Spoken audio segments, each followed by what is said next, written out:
Greetings and welcome to another great episode of Empower People. Guys, the mission of Empower People is to deliver the information and the tools for you to make a sound decision when conducting a real estate transaction. Guys, after 3 years and over 10,000 hours invested, I heard you. I noticed. Yes, you're right. I believe you can sell your property just like a professional. However, just like Grandma Susie, before you executed her pie, you needed a recipe, okay? Therefore, eggs, flour, sugar, milk, uh, 3 hours in the oven. I mean, whatever that recipe looks like, you do follow a certain step. And I'm here to tell you that if you follow the recipe, you follow the step, you're going to be able to sell your home just like a professional. And today, we're going to elaborate on step number two, which is preparing your home to get sold. Guys, after 3 years and over 10,000 hours, again, guys, I truly believe that you do have the power to sell your home like a rock star, if you believe it. Okay. So without further, I'm going to share it with you here. Uh, Step number two and 5 key points that you want to follow when selling your home. Guys, by far, staging and getting your home prepared and decluttering it is going to be step number one. Because by far, you want to make sure you open space. You allow the person that is coming to view your property, the buyer, feel that they're in that space. Now, if you feel that you have a lot of furniture, a lot of boxes, and you have run out of space, I do recommend you go get a storage, guys, okay? And declutter the property, all right? Get rid of a lot of the things that does not allow movement around. Let's say if you have a lot of pictures on the wall, love that you have all the family up on the wall and all the great memories, but we also want that buyer to feel that they are in that property. We want them to feel like they're at home. Okay, so you want them to be sold, right? Just the same way you were sold the day you walked into that property.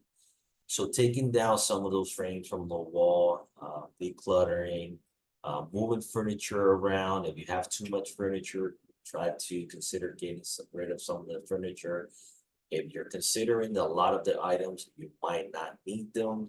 You can consider doing a garage sale or even donating some of this furniture. It's great. Either way is a great way to decluttering your home by far, guys. Make sure you do some deep cleaning, okay? If you feel that deep cleaning is a bit too much for you, then you might want to consider hiring a local cleaning company. You can find them all over Google or even on Facebook group. I see people posting all the time, looking for service, cleaning service, and so forth, guys.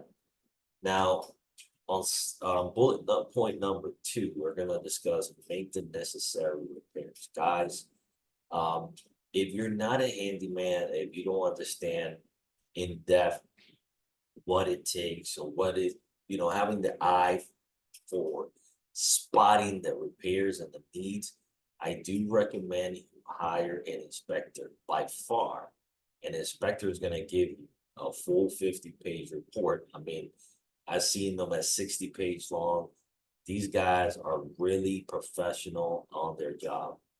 And if you don't hire one, I promise you that 9 out of 10, your buyer is going to hire an inspection report and they're going to catch you with your pants down. I'm sorry to tell you, I was trying to hold that back, but I'm letting you know, you don't want to be in that position, okay? So by far, if you hire an inspector, you open the hood, you'll cover what's wrong with the transmission, what's wrong with the engine, uh, the seats are out, no covers, etc.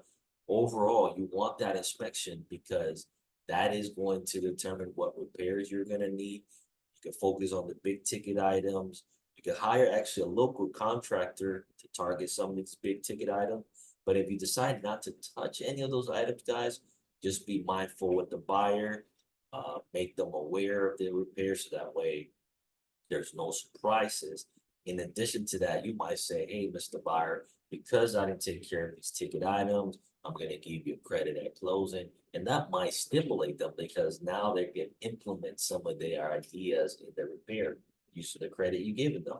So by far, you might want to consider, getting an inspection done.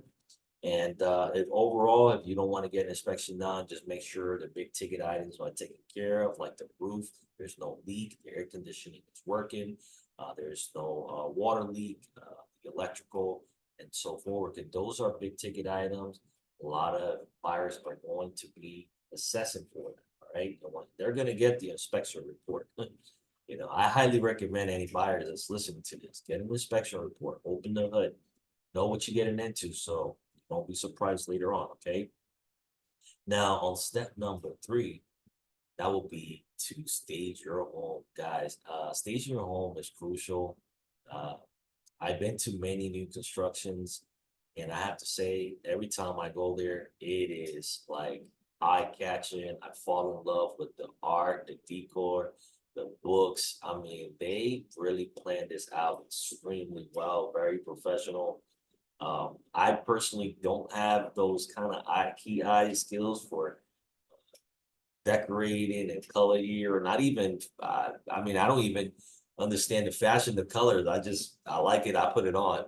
So that should tell you I'm not a professional stager, but I do say that you do want to hire a professional stager, okay? Some of these folks, they have an upfront fee, and then you can actually cover the rest of the fee at closing, and it's subtracted from there. And overall, guys, this is a great way for you to position yourself as the obvious choice because, again, if somebody else comes in your home, you even have the potential of them paying more for your property and really making it the obvious choice when you compete against your neighboring home, guys. So you want to consider that again, getting a professional stager. But if you do have the skills and you do have the knowledge, uh, moving some furniture around, decluttering, new comforter set. Make sure you keep your beds clean, the house organized. Um, if you have a dog, cat, sometimes more ball hairs go in the corner. Make sure you clean that up because I have heard buyers feel disappointed because it saw a dog hair, the presence of animals, and you just want to try to avoid those disappointment.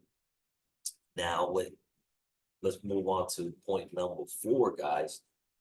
Is investing in a photographer by all means, guys. Please, even if you have an iPhone 15, 16, 17, the latest Android, the best camera in the world, if you're not a professional photographer, do not take this job. Do not take the job of the photography because by far, the pictures are going to be the second most important thing in your listing process. Okay, besides the price, your pictures are super, super, super crucial to a successful sell, marketing process. All right, because again, we're going to be using those pictures for marketing. So make sure we have the house ready, decluttered, and staged properly for those pictures, guys.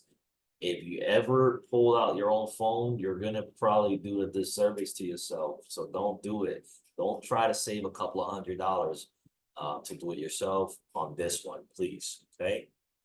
And when you're looking for a photographer, try to look for one that already has experience doing listings and doing photography for home because they know the angle, they know what the eye catching are, pictures are, and also they're going to be able to do drone. So you want to make sure you get virtual, okay? Get a virtual video. That's great because people get to watch that from their couch, guys. And that's how Homer's going to sell pretty much 8 out of 10, 9 out of 10, I can say confidently, okay?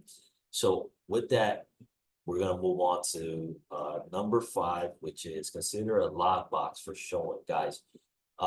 If you're considering doing, you're open, you're comfortable with allowing people to come into your house, but first make sure you vet them through a lender.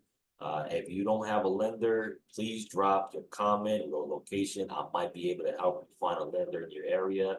I work with lenders all across the country, and we might be able to help you get the right lender. You want a lender also that has quite a few products, okay? You don't want to go to Bank of America or Chase because they don't specialize really in mortgage loans. All right. So yeah, vetting your buyer, making sure you're getting their information before you allow them in the property. And yes, you could go get a lockbox from Home Depot or any your local hardware store. And overall, guys, lockbox would be a very smooth way if you want to be showing the property actively. You might even be showing it to agents. So agents are showing up with their buyers. Uh, yeah, you want them to have access so that way you don't have to be there all the time. Now there are tools like Calendly. I'll make sure I write it down in Google that allows you to set a calendar and block off the times. And that way, potential buyers can schedule a showing or can schedule a call with you guys. So even if you're working 40, 50 hours a week, you can do this because I've personally seen agents with full-time and part-time jobs be able to execute completely on the sale of a home. So guys, I hope that this information was helpful for you and hoping this gets you closer to getting the home sold on your own. I truly believe that you have the power of choice, whether you want to do it yourself or you want to hire a professional. Guys, this right here is designed to help you do it yourself or make a choice to hire a professional. Guys, please hit the like button, drop your comments, and please let me know what would you like to hear more about. I'm here to help you in your journey of selling your home. And without further ado, you have a great day, and I look forward to hearing from you.